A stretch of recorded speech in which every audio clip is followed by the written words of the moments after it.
নমস্কাৰ আপোনালোক সকলোকে পুনৰবাৰ স্বাগতম জনাই মছজিদ বন্ধুসকল পলকতে চাওক আজি সন্ধিয়াৰ 7টা গুৰুত্বপূৰ্ণ খবৰ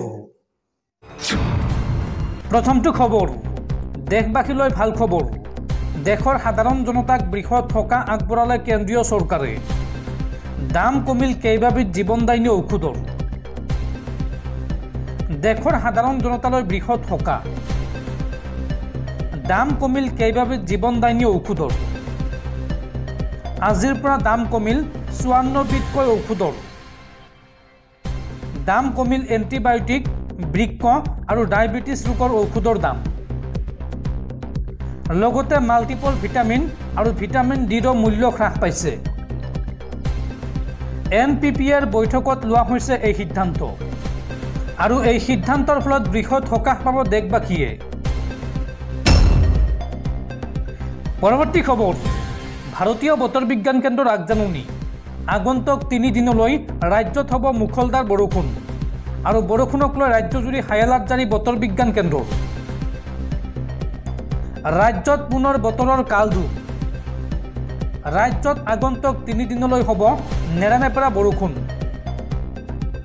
এই সন্দৰ্ভত বতৰ বিজ্ঞান কেন্দ্ৰই জাৰি কৰিছে সতৰ্কবাণী ৰাজ্যৰ কেইবাখনো জিলালৈ সতৰ্কতা জাৰি বতৰ বিজ্ঞান কেন্দ্ৰৰ ইতিমধ্যে নিশাৰ পৰা আৰম্ভ হৈছে বৰষুণ আৰু নেৰানেপেৰা বৰষুণৰ ফলত ৰাজ্যৰ ভিন্ন প্ৰান্তত হাহাকাৰ অৱস্থা পৰৱৰ্তী খবৰ দেশৰ খুচুৰা বজাৰত অত্যাধিক মূল্য বৃদ্ধি মে মাহত 2.61% পৰ্যন্ত দাম বৃদ্ধি হৈছে আলু পিয়াজ মছলা দাম বৃদ্ধিৰ দৌৰত সকলোতকৈ আগত লোকসভা নিৰ্বাচনত বিজেপিৰ এজেণ্ডা আছিল মূলতঃ হিন্দুত্ববাদ কেন্দ্ৰিক কংগ্ৰেছকে ধৰি বিৰোধীৰ অস্ত্ৰ আছিল আকাশলংঘী বজাৰ মূল্য আৰু নিবনুৱা সমস্যা কিন্তু লোকসভা নিৰ্বাচন সমাপ্ত হোৱাৰ পাছতে বৰ্তমান সামগ্ৰীৰ মূল্য বৃদ্ধিৰ প্ৰভাৱ সাধাৰণ ৰাইজৰ মাজত অনুভৱ কৰা হৈছে চৰকাৰী পৰিসংখ্যা অনুসৰি মে মাহত খুচুৰা বজাৰত সামগ্ৰীৰ মূল্য 2.61% পৰ্যন্ত বৃদ্ধি পাইছে যিটো যোৱা 15 মাহত সৰ্বাধিক শুকুৰবাৰে কেন্দ্ৰীয় চৰকাৰে প্ৰকাশ কৰা তথ্য অনুসৰি মে মাহত পাইকাৰী মূল্য সূচাংক 2.61% বৃদ্ধি পাইছে মাহৰ পাছত মাহৰ ভিত্তিত এপ্ৰিল মাহত খুচুৰা বজাৰত মূল্য বৃদ্ধিৰ হাৰ আছিল 1.26% আৰু ইয়াৰ লগে লগে চলিত বৰ্ষত একেৰাহে 3 মাহ ধৰি সামগ্ৰীৰ মূল্য বৃদ্ধি পাই থাকিল চৰকাৰী তথ্য অনুসৰি খাৰুৱা তেল আৰু প্ৰাকৃতিক গেছ খাদ্য সামগ্ৰী উৎপাদনৰ বাবে প্ৰয়োজনীয় উপাদানৰ মূল্য বৃদ্ধিৰ ফলত খুচুৰা বজাৰত প্ৰভাৱ পৰিছে মে মাহত খাদ্যৰ মূল্য 9.82% বৃদ্ধি পাইছে এপ্ৰিল মাহত এই বৃদ্ধি আছিল 7.74% মে মাহত শাক-পাচলি শস্যৰ মূল্য 32.42% বৃদ্ধি পাইছে এপ্ৰিল মাহত ইয়াৰ পৰিমাণ আছিল 23.60%। কেন্দ্ৰীয় উদ্যোগ আৰু বাণিজ্য মন্ত্ৰালয়ৰ এক বিবৃতি অনুসৰি পিঁয়াজৰ দামো যথেষ্ট বৃদ্ধি পাইছে মে মাহত পিঁয়াজৰ মূল্য 58.05% বৃদ্ধি পাইছে আলুৰ 64.05% আৰু মছলাৰ মূল্য 21.95% বৃদ্ধি পাইছে দৰ্শকসকল তাৰ পিছৰ 4 নম্বৰ খবৰটো জনোৱাৰ আগতে আপোনালৈ এটা সৰু ৰিকুৱেষ্ট যদি তালৈকে এই ভিডিঅ'ত লাইক কৰা নাই তেন্তে প্লিজ এটা লাইক কৰি দিয়ক আৰু এনেকুৱা ধৰণৰ নতুন নতুন ভিডিঅ' পাবলৈ চেনেলটো ছাবস্ক্ৰাইব কৰি কাষত থকা বেল আইকনটো প্ৰেছ কৰি ৰাখক পৰৱৰ্তী খবৰ ৰাজ্যত পুনৰ অবৈধ বাংলাদেশীক গ্ৰেপ্তাৰ এইবাৰ বঙাইগাঁৱত গ্ৰেপ্তাৰ কৰা হৈছে 2 বাংলাদেশী কিশোৰীক নিউ বঙাইগাঁও ষ্টেচনৰ পৰা আটক কৰা হৈছে কিশোৰীদ্বয়ক বাংলাদেশৰ পৰা অবৈধভাৱে ভাৰতত প্ৰৱেশ কৰিছিল এই 2 কিশোৰীয়ে পৰৱৰ্তী খবৰ নৱগঠিত এনডিএ চৰকাৰক খোৰদাৰ সমালোচনা কংগ্ৰেছৰ ৰাষ্ট্ৰীয় অধ্যক্ষ মল্লিকাৰ্জুন খাৰ্গেৰ মন্তব্য কেন্দ্ৰত এইবাৰ ভুলবশতঃ গঠন হৈছে এনডিএ চৰকাৰ আৰু যিকোনো সময়তে ভংগ হ'ব পাৰে এই চৰকাৰ এই মন্তব্য কংগ্ৰেছৰ ৰাষ্ট্ৰীয় অধ্যক্ষ মল্লিকাৰ্জুন খাৰ্গেৰ পৰৱৰ্তী খবৰ ৰাজ্যত পুনৰ উৎকোচ কাণ্ড এইবাৰ উৎকোচ লৈ হাতেলোতে গ্ৰেপ্তাৰ হ'ল যোৰহাটৰ এইগৰাকী বন বিষয়া উৎকোচ লৈ গ্ৰেপ্তাৰ যোৰহাটৰ আঞ্চলিক বন বিষয়া দুৰ্নীতি নিবাৰক শাখাৰ জালত পৰিল ৰেঞ্জাৰ ইকবাল আহমেদ যোৰহাটত ঘোষ লৈ হাতেলোতে আটক হল চৰকাৰী বিষয়াগৰাকী। দাবী কৰা ধন লওঁতে আটক কৰা হয় ৰেঞ্জাৰ ইকবাল আহমেদক। উল্লেখযোগ্য যে 30,000 টকা উৎকোচ লৈছিল তেওঁ আৰু সেই সময়তে দুৰ্নীতি নিবাৰক শাখাই অভিযান চলাই গ্ৰেপ্তাৰ কৰে ৰেঞ্জাৰগৰাকীক। পৰৱৰ্তী খবৰ, মেট্ৰিক নহয়, এইবাৰ ফাদিল হৈছিল নিট ইউজি 2024 প্ৰশ্ন কাকত। পৰীক্ষাৰ পূৰ্বে বহুতে লাভ কৰিছিল প্ৰশ্ন কাকত। এই কথা স্বীকাৰ কৰিছে গ্ৰেপ্তাৰ হোৱা ছাত্ৰ আয়ুষ ৰাজে। উল্লেখযোগ্য যে এই ঘটনাত এতিয়ালৈকে আৰক্ষীৰ জালত পৰিছে 19জনকৈ লোক। পৰৱৰ্তী খবৰ, ৰাষ্ট্ৰীয় স্বয়ংসেৱক সংঘ চমুকৈ RSSৰ প্ৰশিক্ষণ শিবিৰৰ পৰা স্নাতক হ'ল অসমৰ 19জন আৰু মণিপুৰৰ 5জন শিক্ষাৰ্থী। শেহতীয়াকৈ নাগপুৰত ৰাষ্ট্ৰীয় স্বয়ংসেৱক সংঘ চমুকৈ RSSৰ প্ৰশিক্ষণ শিবিৰৰ পৰা স্নাতক হৈছে অসমৰ 19জনৰ লগতে অশান্তিগ্ৰস্ত উত্তৰ পূবৰ ৰাজ্য মণিপুৰৰ 5জন স্বয়ংসেৱকে।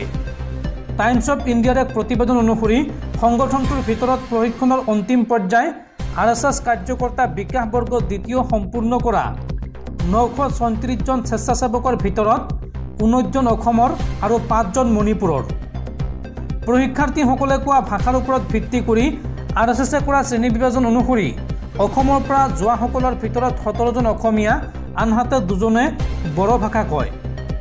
আনহাতে মণিপুৰৰ পৰা অহাসকলৰ ভিতৰত 4জনে মণিপুৰী আৰু এজনে মেইটেইলন ভাষা কয় বুলি টাইমছ অফ ইণ্ডিয়াৰ প্ৰতিবেদনত প্ৰকাশ পাইছে। এই তালিকাত নেপালৰ 5জন স্বয়ংসেৱকৰ নামো সন্নিৱিষ্ট হৈছে। প্ৰসংগক্ৰমে RSSৰ মুৰব্বী মোহন ভাগৱতে শেহতীয়াকৈ মণিপুৰত চলি থকা হিংসাত্মক ঘটনাক লৈ উদ্বেগ প্ৰকাশ কৰিছিল। বিজেপি নেতৃত্বাধীন কেন্দ্ৰীয় চৰকাৰক বিশেষকৈ লোকসভাৰ নিৰ্বাচনী প্ৰচাৰ এতিয়া শেষ হোৱাত মণিপুৰলৈ স্বাভাৱিক অৱস্থা ঘূৰাই অনাৰ ক্ষেত্ৰত মনোনিৱেশ আৰু অগ্ৰাধিকাৰ দিবলৈ আহ্বান জনায় মোহন ভাগৱতে। উল্লেখযোগ্য যে যোৱা বছৰৰ মে' মাহৰ পৰা মণিপুৰত আৰম্ভ হোৱা হিংসাত্মক ঘটনাই এতিয়ালৈকে 200ৰো অধিক লোকৰ প্ৰাণ কাঢ়ি নিয়াৰ লগতে হাজাৰ হাজাৰ লোকক স্থানচ্যুত কৰিছে। পৰৱৰ্তী খবৰ, দেশত পুনৰ ভয়ংকৰ গুলীয়াগুলী, নক্সালবাদী আৰু নিৰাপত্তাৰক্ষীৰ মাজত ভয়ংকৰ সংঘৰ্ষ। এইবাৰ ছত্তীশগড়ত নক্সাল আৰু নিৰাপত্তাৰক্ষীৰ মাজত সংঘৰ্ষ। ৰাজ্যখনৰ অবুজামাৰ অঞ্চলত হোৱা এই সংঘৰ্ষত মৃত্যু হৈছে 5জনকৈ নক্সালবাদীৰ সদস্যৰ। পৰৱৰ্তী খবৰ, দেশ কঁপাই যোৱা চীনাবৰা হত্যাকাণ্ডক লৈ ডাঙৰ খবৰ। আৰক্ষীৰ জিম্মাৰ পৰা হেৰাই গৈছে চীনাবৰাৰ দেশৰ অৱশিষ্ট অংশ। আদালতত অধিবক্তাৰ এই দাবীক কেন্দ্ৰ কৰি তোলপাৰ। চীনাবৰা হত্যাকাণ্ডৰ গোচৰটোৱে নতুন মোড় লৈছে। চীনাবৰাৰ বুলি দাবী কৰা হাড় আৰু দেহৰ অৱশিষ্ট অংশৰ সন্ধান নাই। শুকুৰবাৰে আদালতত এই দাবী কৰে চৰকাৰী অধিবক্তাগৰাকীয়ে। 2015 চনত এটা ব্যক্তিগত সংবাদ মাধ্যমৰ মুৰব্বী ইন্দ্ৰাণী মুখাৰ্জীৰ গ্ৰেপ্তাৰক কেন্দ্ৰ কৰি সমগ্ৰ দেশত আলোড়নৰ সৃষ্টি হৈছিল। তেওঁৰ বিৰুদ্ধে নিজৰ কন্যা চীনাবৰাক হত্যা কৰাৰ অভিযোগ উঠিছিল, কিন্তু 2022 চনত তেওঁ জামিন লাভ কৰে। শুকুৰবাৰে গোচৰৰ শুনানিৰ সময়ত চৰকাৰী অধিবক্তাসকলৰ ফালৰ পৰা জনোৱা হয় যে চীনাৰ হাড় আৰু দেহৰ অৱশিষ্টৰ পেকেট দুটাৰ কোনো সন্ধান নাই। আৰু এই সন্দৰ্ভত যোৱা 7 মে'ত ফৰেনচিক বিশেষজ্ঞ ডাক্তৰ জেবা খানক CBIয়ে সোধা পোছা কৰে। 2012 চনত উদ্ধাৰ হোৱা হাড়ৰ ফৰেনচিক পৰীক্ষা কৰিছিল জেবা খানে। উদ্ধাৰ হোৱা অৱশিষ্ট হাড়বোৰ কোনো মানুহৰ বুলি তেওঁ প্ৰথমে নিশ্চিত কৰিছিল। এই গোচৰত তেওঁ 91 সংখ্যক সাক্ষী। তেওঁক জেৰা কৰাৰ সময়ত হাড় আৰু অৱশিষ্ট দেহাংশৰ পেকেটৰ প্ৰয়োজন হয়, কিন্তু সেইবোৰ বিচাৰি পোৱা নগ'ল। এই পৰিস্থিতিত CBIৰ অধিবক্তাই এই কথা জানিবলৈ সময় বিচাৰে।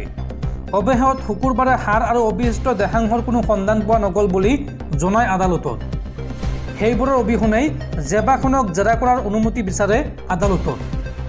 উল্লেখযোগ্য যে চীনাবৰা হত্যাকাণ্ডৰ ঘটনাই সমগ্ৰ দেশক স্তম্ভিত কৰি তুলিছিল। ইন্দ্ৰাণীৰ বিৰুদ্ধে নিজৰ সন্তানক হত্যা কৰাৰ অভিযোগ উত্থাপন হৈছিল। প্ৰথমে শুনা গৈছিল যে চীনা ইন্দ্ৰাণীৰ ভনীয়েক, কিন্তু পিছত গম পোৱা যায় যে চীনা ইন্দ্ৰাণী আৰু তেওঁৰ প্ৰথম স্বামী সঞ্জীৱ খান্নাৰ সন্তান। 2002 চনত সঞ্জীৱৰ সৈতে বিচ্ছেদ ঘটাই ইন্দ্ৰাণীয়ে পিটাৰ মুখাৰ্জীৰ সৈতে বিবাহ পাশত আবদ্ধ হয়। প্ৰথমতে ইন্দ্ৰাণীয়ে নিজৰ কন্যাক ভনীয়েক হিচাপে পিটাৰ মুখাৰ্জীৰ লগত চিনাকি কৰাই দিছিল। পিটাৰৰ পুত্ৰ ৰাহুলৰ সৈতে চীনাৰ সম্পৰ্ক গঢ় লৈ উঠিছিল। অভিযোগ অনুসৰি 2012 চনৰ পৰা ৰাহুলে চীনাৰ কোনো খবৰ পোৱা নাছিল। মাত্ৰ তেওঁৰ ফোনত চীনাৰ পৰা এটা ব্ৰেকআপ মেছেজ আহিছিল। সেই সময়ত ইন্দ্ৰাণীয়ে কৈছিল যে চীনা আমেৰিকালৈ গৈছে। উল্লেখযোগ্য যে 2015 চনত ইন্দ্ৰাণীৰ গাড়ী চালক শ্যাম ৰায়ক ফুকিয়া গোচৰত গ্ৰেপ্তাৰ কৰাৰ পিছতে চীনাৰ হত্যাকাণ্ডৰ ঘটনা পোহৰলৈ আহে। সেই বছৰৰ আগষ্ট মাহত চীনাবৰৰ হত্যাৰ গোচৰত ইন্দ্ৰাণী মুখাৰ্জীক গ্ৰেপ্তাৰ কৰা হৈছিল আৰু ইয়াৰ পিছত 2022 চনত ইন্দ্ৰাণীয়ে 6 বছৰ ধৰি বিচাৰাধীন হৈ থকাৰ পিছত জামিন লাভ কৰে।